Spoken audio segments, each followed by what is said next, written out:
think if you research gratitude, you have to be a gratitude, so to speak. And putting those things in your Gratitude. calendar is not bad. So, make the time and space just like you would any other task for those good things. You said gratitude. I heard it. I Gratitude, heard you yeah. say it.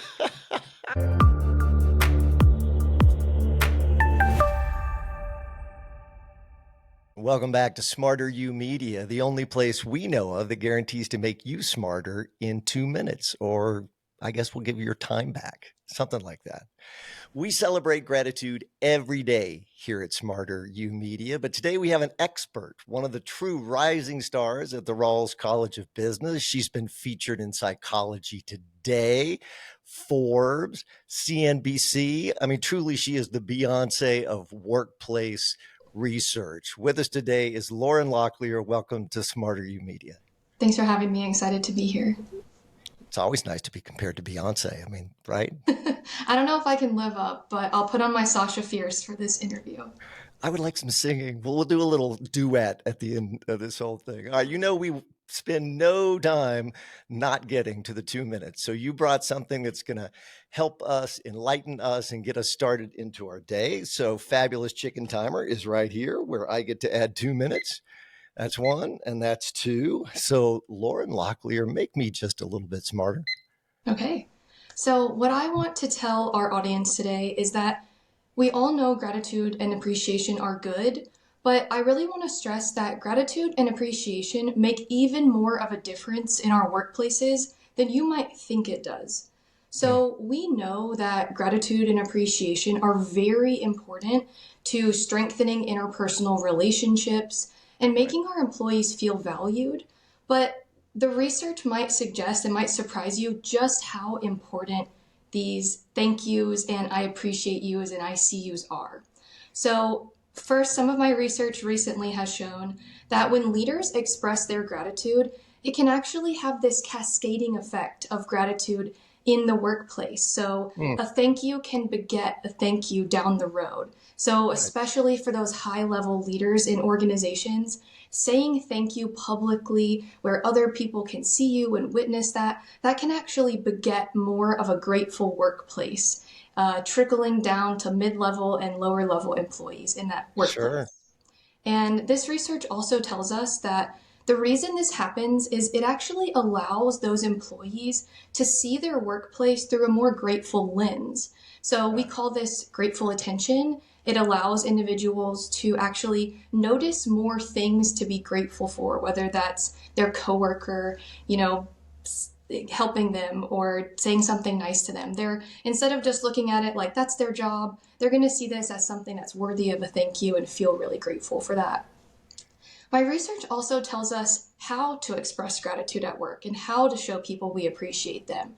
And so we know that it's really important to do it sincerely, to personalize it, to make sure those thank yous are timely, even handwritten, and not through a platform that's increasingly happening in the workplace. So true. Oh, look at that. Oh my God. It sounded like you were wrapping up but our little buddy here wanted to say something. So he went Right ahead on and, time. and chimed in. Look at that magic 2 minutes. Well, I feel enlightened. And honestly, even just the subtle context, we're going to dive so deep into this. Look out. But anybody, we understand life's busy. If you got to take off, you take off. But we're going to stick around, and Lauren is going to help us understand the impact and reverberation of gratitude and so many other things in the workplace. So we're going to plow directly into that. And here's where I'm going to start. Gratitude is not all gratitude is equal. You said it, you didn't say it that way, but not all gratitude is equal. So when you talk about platforms and things where it can feel almost obligatory, help me with the obligatory part, because I'm in a workplace, somebody sends a, hey, congratulations to Lauren, who was featured in Psychology Today. And I want to say that's great, but there are 50 of us on there. How do I avoid some of that stuff and find a better way to congratulate you on that, or someone in my workplace on that accomplishment? Yeah, so I think this is actually sometimes one of the first questions I get when I talk about gratitude is, well, how do I not make it seem insincere? Or what about authentic gratitude? And Yeah. I think the workplace is a context where this comes up a lot because it is a unique context that we're in an exchange based relationship with people. We're there contractually. And so we have to think critically about how do we make our gratitude authentic and sincere. And Yeah. so first, I wanted to circle back to the platforms. So we have seen an increase in the sort of platformification of gratitude, that we can automate birthday hellos and thank yous and thumbs ups.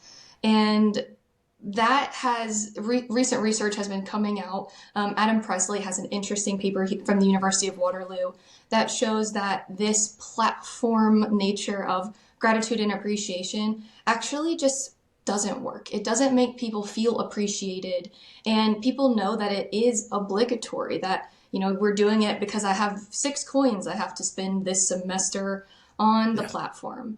And so those types of thank yous are really, we're increasingly seeing not working. What does work is a personalized, timely, especially one-on-one type of message, whether Hmm. it's a text or an email, a handwritten note. I think the art of the thank you letter and thank you note is really lost in today's world. So I always make sure I have a pack of thank you cards with me everywhere I go, even just a short, couple sentence, thank you so much for having me. I think dropping that off, to someone's mailbox is a Right. lot more sincere because it shows that you took the time out of your day and had that forethought. But I think the biggest part that's important is to show someone that you are putting the you in thank you.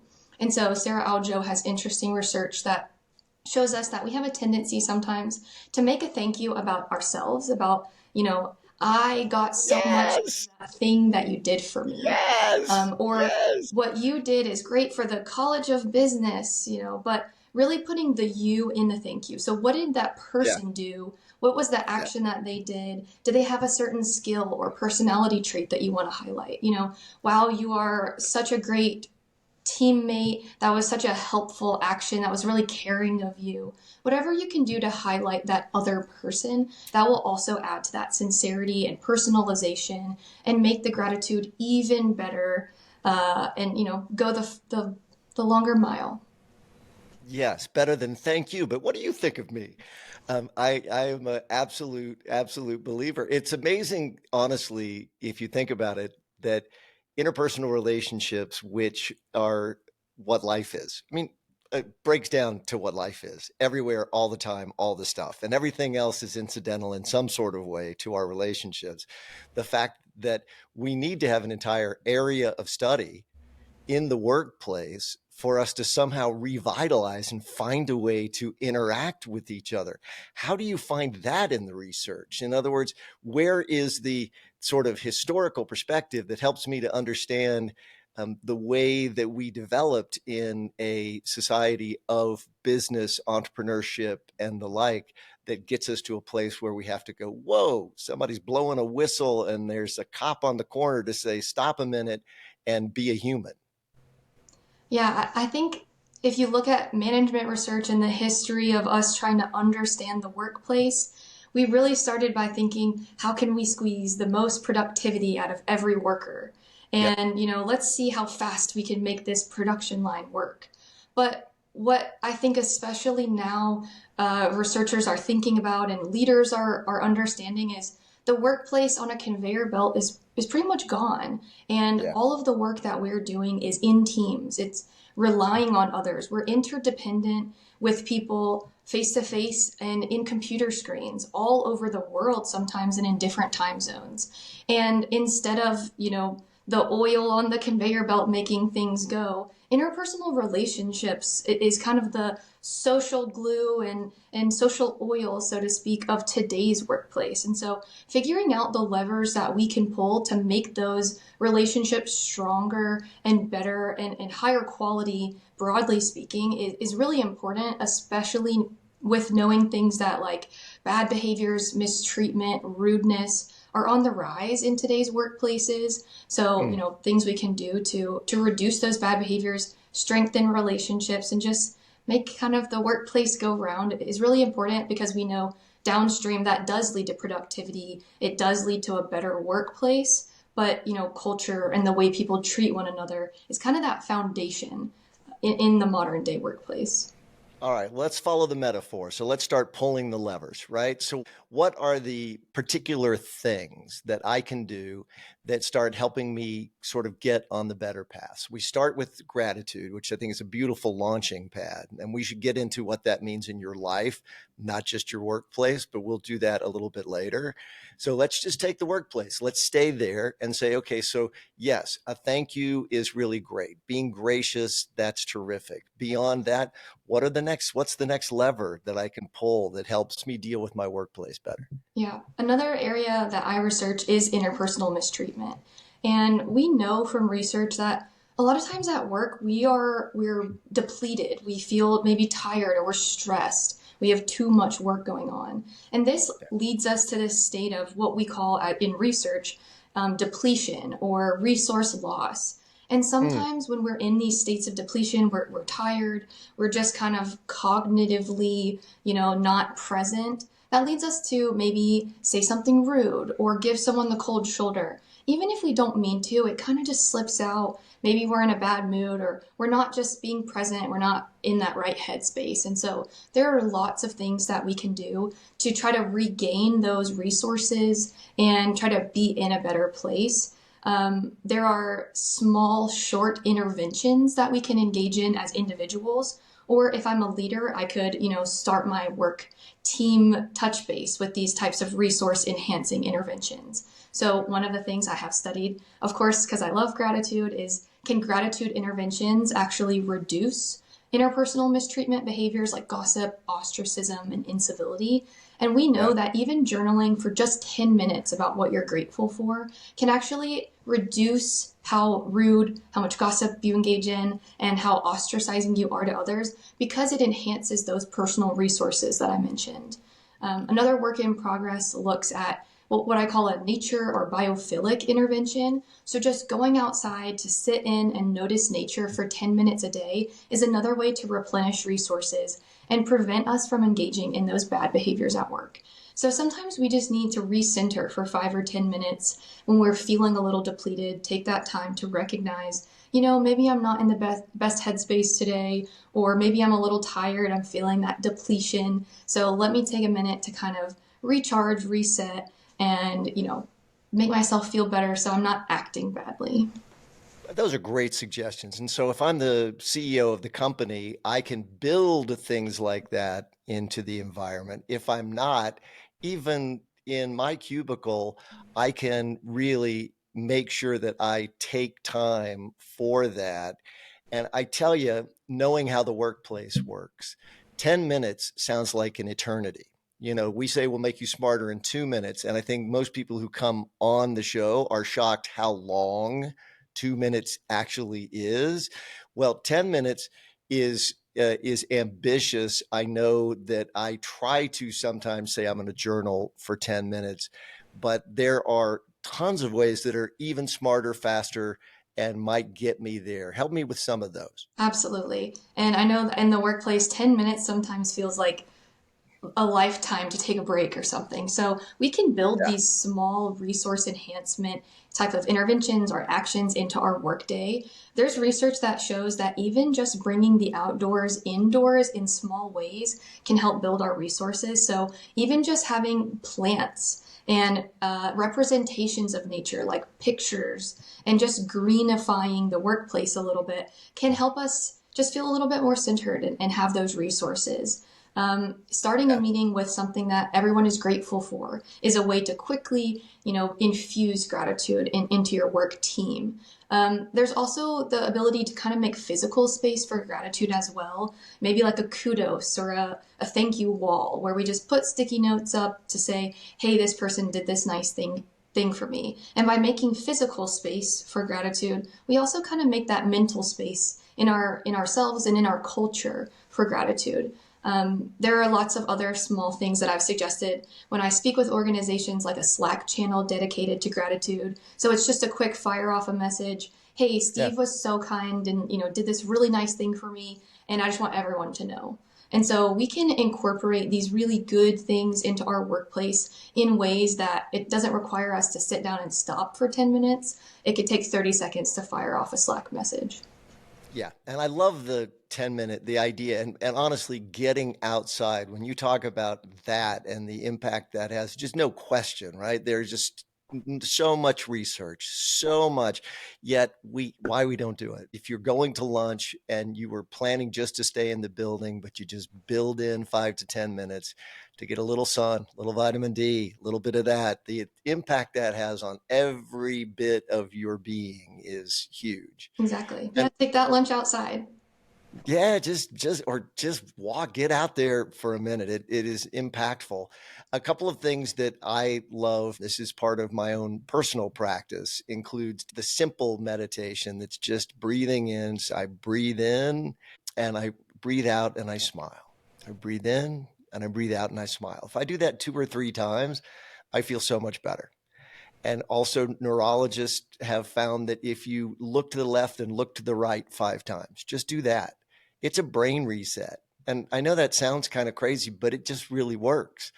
And if you believe it works, it definitely works. Yes, there's a ton of research to support all of these small mindfulness style Yeah. activities. Just taking a second to breathe, 5 things you can see, touch, taste, all of those things. Sometimes that's used like as an anxiety reducer or if you're in cognitive behavioral therapy. But that's also just broadly a mindfulness as exercise that can help Yeah. to replenish your resources. So even just a small 30-second reset can really help to kind of recenter you and make you happier. And then that means you're going to be a better coworker to those around you. Well, I know it's impossible to do research, work on the positive side of all of this and not see the ugly side. So you told us that it is on the rise, challenges in the workplace, which honestly I didn't know. I mean, I would think that, I guess it depends on what time frame you're talking about, but tell us about some of that and give us some tools that equip us to respond reasonably and in the correct way to protect ourselves.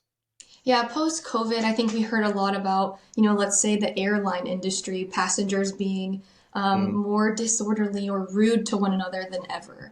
And I think, especially in that post COVID era, people were concerned with their safety. It was more stressful to travel. And then now, I think people, now that, the world is back to traveling and everything, we're like, there's crowds everywhere. This is stressful, going back to the airport and everything. And similarly, in the workplace, maybe some of us got to sit at home for 2 years and then we have to commute every day back into work. So I think there is this sort of readjustment period that people are going through. yeah. And we've seen, I think, this is just some things that people have hypothesized, but it's sort of this readjustment period after COVID that we've seen this spike in kind of bad behaviors, whether that's inside or outside of the workplace, and just small rudeness and gossiping behaviors and things like that.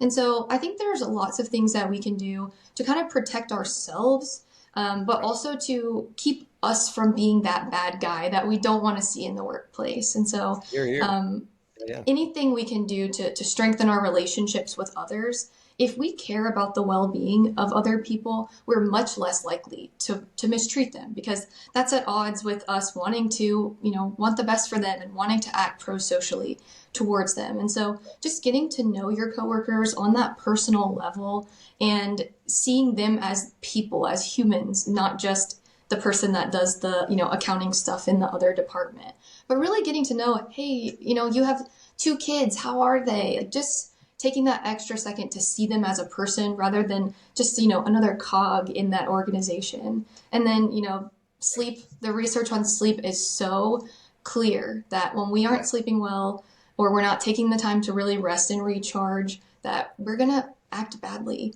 And so making sure that we won't be that bad guy by, of course, we're never going to have 365 days of the year where we're feeling great and got 8 hours. But sleep, making that a priority in our lives. And then if we're having one of those days that we're not on our best, then we can take a second to hopefully stop and do some of that recharging that we talked about earlier. One of the greatest tools I've found is from nonviolent communication. That whole movement has a beautiful phrase, which is they're doing the best they can with what they have. And so I find encountering someone who's having a bad day, because we all have bad days, and something comes at you that you don't expect, being able to take a breath that gets between you and the moment of the emotion, because we want to respond right away, and just think, doing the best they can with what they have, like we all are, take a breath, and that can keep things from escalating. And I love what you say about not wanting to be the beast, right? Don't be the beast in the workplace. We don't want to be, none of us want to be that, but there are times that you get home after a day and you just you just think, I was not myself today. And so resets like you're talking about are tremendously helpful. Absolutely. I think in my classroom, for example, I always tell my students on the first day, we're going to talk a lot about our workplace experiences and the good and the bad at work, but we're always in our communications going to assume positive intent. Because if we give people the benefit of the doubt, if they misspeak, that's okay. They can clarify as long as we give them the benefit of the doubt. And so, my colleague and I, Shannon Taylor, have some work in process right now on basically intentionality and mistreatment. Because any act of mistreatment, any bad behavior at work is in the eye of the beholder, of course, but there could be two or three people that see the same action and think of it differently. Someone could say, well, that was an accident, or I can't believe they would do that intentional thing. And someone could say, well, maybe it was somewhere in the middle. And so just really trying to unpack and think about people's intentions and motives for acting, and even thinking of our own if we have been the bad guy sometimes at work. What made us do that? Why did we act that way?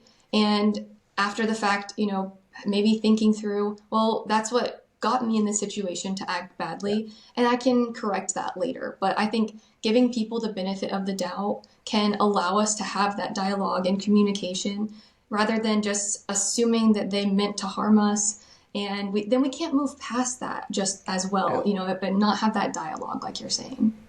Yeah, escalation's tough. The magic word to me is curiosity. I mean, if there's a way, and I wish I were better at it, but at least I have an intention of trying to be more curious and less responsive, because curiosity allows you to sort of go, like a dog. I love dogs, right? So dog, the little tilt of the head, gives you a moment to process something in a different way.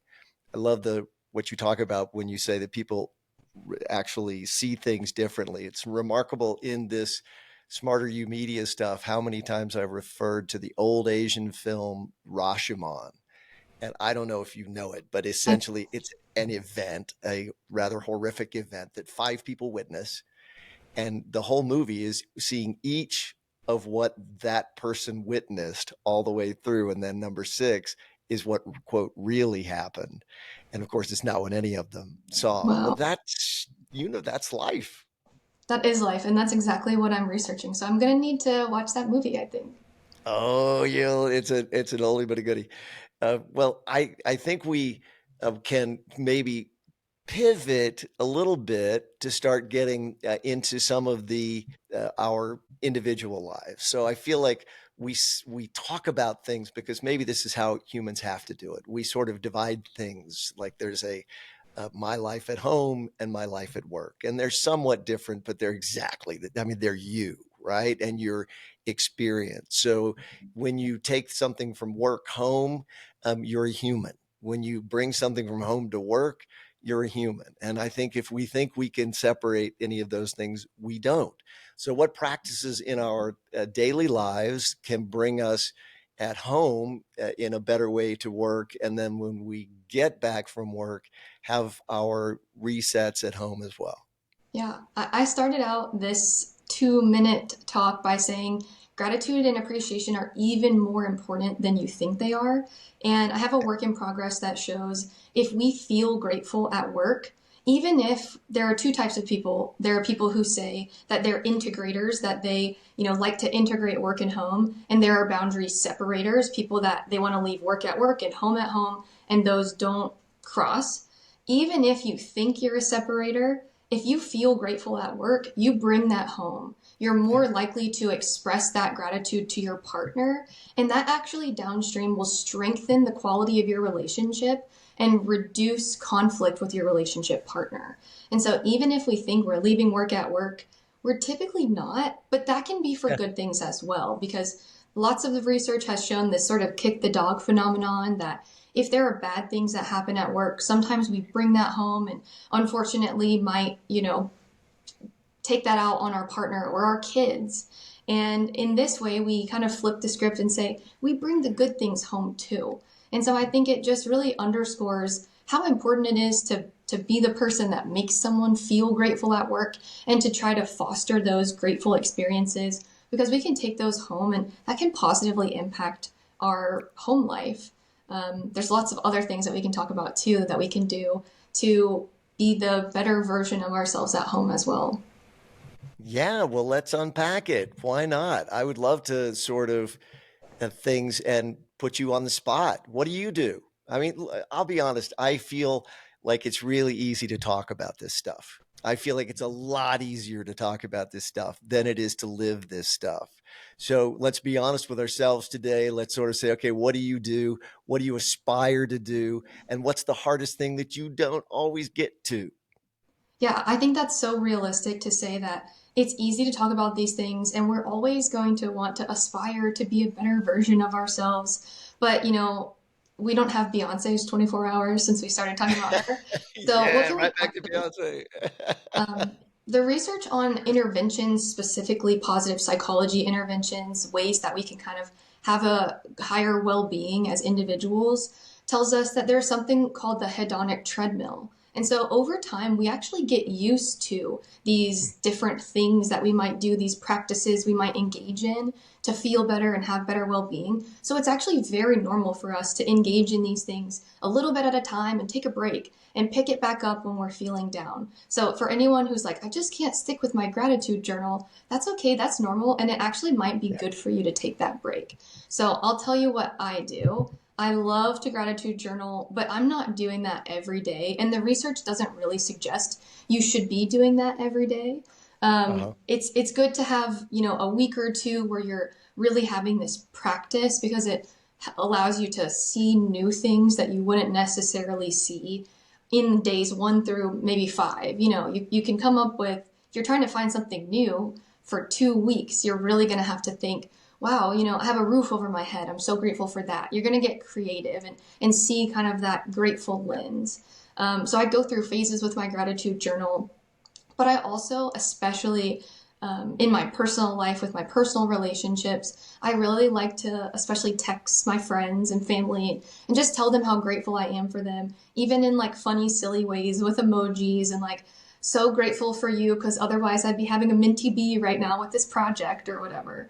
And Yes. so just like taking a quick second to shoot a text, because research shows that we underestimate how nice it is to do those things. We think it's going to be awkward to say thank you and to appreciate other people, and we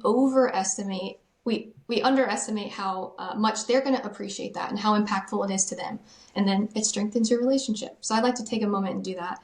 I'm not sponsored, even though if you want to pair up, I'm happy to. But Headspace is like my favorite thing. I tell all my students about Headspace, and Yeah. there's 3-minute mindfulness tricks. There's sleep casts if you can't fall asleep. And I really Mm, think that's something in my personal life that helps me be a better version of me. And also, they're really fun. It's gamified. And college yeah. students can have a subscription for $9.99 a year for the whole time they're in college. And I think especially when we're in undergrad or an MBA program or something, we're pretty stressed. So a little mindfulness can go a long way. So the Headspace app is like my wellness superpower. I love that you have a superpower. So now we have to ask you, if you could have any superpower, which one would you choose? That's a great question. If I wish I could like write at super speed, because I have all these papers and projects in progress that I want to get out to the world because I think they're important and impactful to make our workplaces better, but I can only write so fast. So if I could write like Superman speed could fly, that would be the superpower I would choose. That is such a good academic answer. I mean, that's just that's absolutely priceless. I love it. Uh, well, I will tell you that the one of the great neurologists that I really enjoy does two things in his personal life. He wakes up in the morning, and before he gets out of bed, so he'll throw his legs out the side of the bed, and then he says to himself, "Today's going to be a great day." And I always add to that because I get to decide how I'm going to look at today. And then before he goes to bed, about 20 minutes before, he takes time just to reflect on a few things, not a long list, a few things that he's grateful for from the day that were great, which sets your mind to be in that space while you're sleeping, which helps with all the sleep stuff that you're talking about. I love those two little tips. Coming full circle. Yeah, 100%. When we talk about our our world, it has so dramatically changed. I think when we have rising incidents, as you cited in your research, of people having challenging interactions at work, that has to be at least partially tuned into the fact that we are technology bound. The technology has its own effect on our very lives, but add to that the fact that algorithms are tailored to get you to stay there more, which means I'm going to reinforce whatever your point of view is. How do we, first of all, see that in a lens that has research backed notions, but then beyond that, what are my real possibilities for tools to deal with it? Yeah, I think you're so right that especially working virtually or hybrid, the workplace is different and the relationships we Yeah. form are really different. There's sort of a joke online about how, oh, I'm friends with like Jim, the 70-year-old guy at work who in my normal life I would probably have never run into, but like we're BFFs. And if we're not having that face to face time, me and Jim may not have that relationship. And so I think we have to be really creative and intentional with fostering those relationships in a way that's authentic and not forced. So I think there is Right. this, especially when we were in the COVID era, there was this, I don't know, desire to force social interaction via Zoom Mm, or whatever. So, like, we're going to have a work yeah. happy hour on Friday evening. And people are like, Yeah. well, I kind of just want to live my life. I already worked 40 hours this week. So, figuring out, like, how do we balance Yeah. still fostering those relationships, but doing so in an authentic way that people want to engage? And Yeah. so, I usually schedule hour meetings. Some people will schedule, 50-minute meetings. But I'm intentional about starting those meetings, not just jumping right in and getting to work. And I mean, I think efficiency is important, but I think being Sure. intentional of what did you do this weekend? How are you? What's going on with you? Yeah. Any updates in life? And just taking that extra time because that's what you would do if you saw someone at the water cooler, the proverbial water cooler at work. And so taking that time in a virtual world that's like, I have 7 Zooms back to back today. So let me see if I can squeeze in a bathroom break and a coffee between some of these. Just Yeah. taking that extra second to get to know people. And so in the interpersonal relationships literature, one of the key mechanisms that we talk about is perceived responsiveness. And this is sort of the relationship sauce that goes on every personal relationship, but this applies to the workplace as well. And so perceived responsiveness is just the perception that someone cares about you, values you, Mm, sees you for you. And so yeah. to the extent that we can do any small things that make us responsive to others, that make us, Right. seem that we value them, to show them that we do value them and see them for them, those small things go a long way, especially when we just want to scroll the algorithm or whatever. Connecting with others is important. I love it. And your theme that you started with is going all the way through our discussion, which is the little bits that you can do, the interactions that are real, and you can sense if somebody is not being real. We do. But if the things where you do care and you are curious and you can interact with someone, that feeds the relationship. that really bolsters the other person. But let's not forget that changes you. So when you're taking time to reach out and say, I just want you to know that I really care for you. And for my male friends, I tell them I love them. And that's something that they've gotten used to. And by golly, over time, I get a lot of the, I really love you too back. But that's an uncomfortable place for some people. But that what you give, you get in abundance. Absolutely. And recent research even shows, to take it one step further, of why it's even better than you think it is. If I say thank you to you and there are witnesses, those witnesses also reap that benefit as well. And I think that is probably true for other types of interactions as well. And so it's the workplace is not a vacuum, right? And so for everyone Yeah. around us, they're also going to be benefiting. Yeah, I mean, don't you know that, right? When you say it, so much of the stuff you say, oh, well, of course. But if you walk into a gathering, a lunch or whatever, with a group that genuinely enjoys being around each other, right? If you happen to be somebody who was just wandering by, you do the externality, the positive externality that comes from being around that makes a huge difference. Okay, I'm going to put that in a pocket because I want to come back to that. Okay. And we have to be careful because I'm having too much fun. We could talk for way, way long, but I'm not gonna do that. But I do want to go back to the technology a little bit because I think we opened up a little bit of what I don't hear us talk a lot about, and that is how technology. I hear it divided into two different conversations. One conversation that people have is, "Oh, the technology is so bad."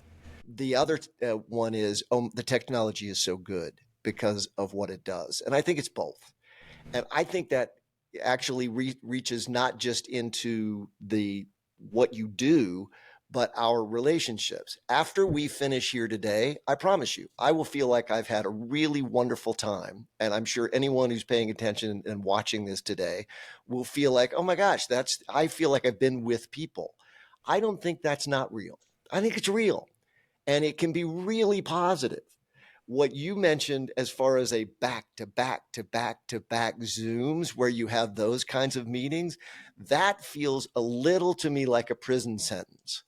And so I need to unpack that or have you help me unpack it a little bit because I think they're both true, but I need to find a healthy understanding and balance. Absolutely. I think this goes back to the resources conversation we were having, that we want to be intentional and invest in others and invest in our Yeah. relationships. But if we ourselves are depleted, it takes resources for us to invest in relationships and invest in others.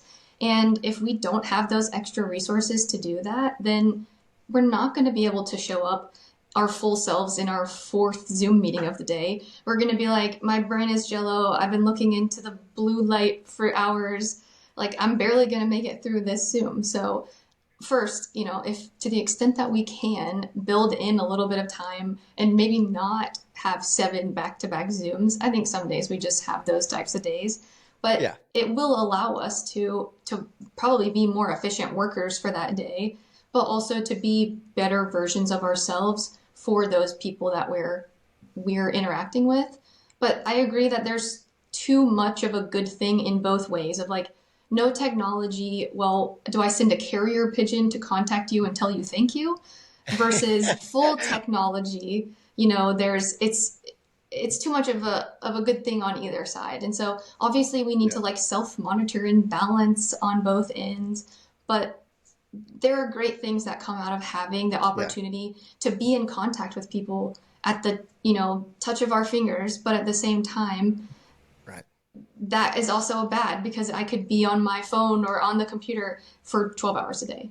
So we just have to be adults and balance that a little bit. And if we're in a situation or a job that we are doing 8 full hours of meetings all day, maybe that's something to touch base it with, your supervisor or leader and say, this doesn't feel very efficient and it doesn't feel very, like a great use of my time. And I am, being leaving this into this day super depleted, because if you're meeting, you're probably not doing the work that you're supposed to be doing too. So Well, it seems to be that that is, again, it could feel like if you have 7 hour long back to back Zoom, you feel like you've been working, but how much of the things that you really needed to get done did you get done? And I think that's one of those things we're trying to balance because technology is so new, right? We're still sort of adapting and figuring out Yeah. how that works. And this speaks to the idea of job crafting. So we all have jobs and we have roles and responsibilities that we have to do, but we can craft those roles in ways that we Yeah. can lean into the things that we really enjoy and maybe lean out a little bit of the things that we don't enjoy. We can craft our roles and our jobs in ways to make them better and more fulfilling for us. And especially if we're in a role that we're really valued, we can work with those around us to figure out how can I do more of the things that I like and less of the things that don't fill my cup. So working through that job crafting is a really cool exercise that we can do to make our workplace better and make ourselves better workers. Yeah, and Atomic Habits, James Clear. I don't know if you've, but that one of the great books, I Yeah. think. And I always think of these things again as easy to talk about and hard to do. What I love about the research that is really out there is that we will always do the easy thing.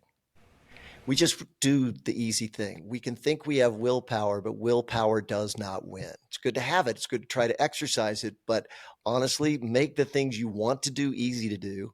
Yes. Make the things you don't want to do harder. I mean, if you find yourself watching or streaming too much, then make it so you have to log back onto your streaming platform. It's amazing how something as simple as that will change your dynamic because then you can laugh at yourself and go, really, am I going to do that because I need to watch this? No. So find a way to make those things happen because it helps you set yourself up.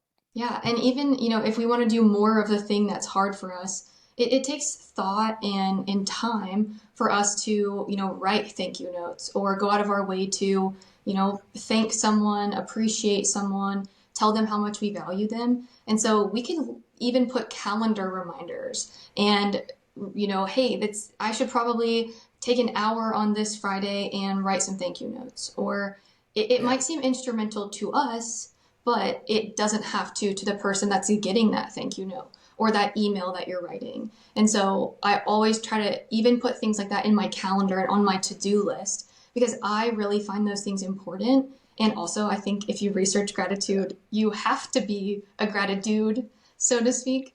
And putting those things in your Gratitude. calendar is not bad. So, make the time and space just like you would any other task for those good things. You said gratitude. I heard it. I Gratitude, heard you yeah. say it.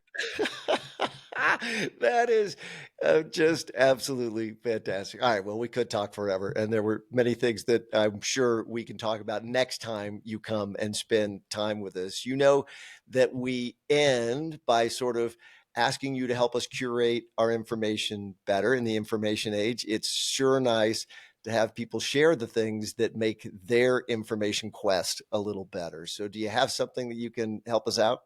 I do, absolutely. If you're a manager or leader and you're trying to figure out what types of things can I incorporate to my workplace to maybe build resources, have a little bit more gratitude, or if you're an employee who's like, oh, these positive psychology interventions sound interesting, I want to know more about mindfulness. The Science Templeton Foundation has invested a lot of money in research on gratitude, mindfulness, and workplace interventions. And so they have a full website dedicated just to this type of information called the Greater Good Science Center. And if I'm not Okay. mistaken, I think it's greatergoodsciencecenter.org.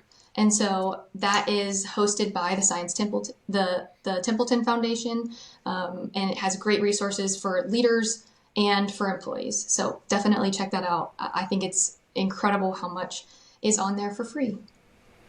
It is an embarrassment of riches, and it is so nice to have you with us today. This has been, I have great gratitude for this. I will send the courier pigeon today to make sure you get the thank you from us. Thank you for showing up. And everybody, don't forget, stay curious, stay open. We'll see you Thanks. next time. Appreciate it.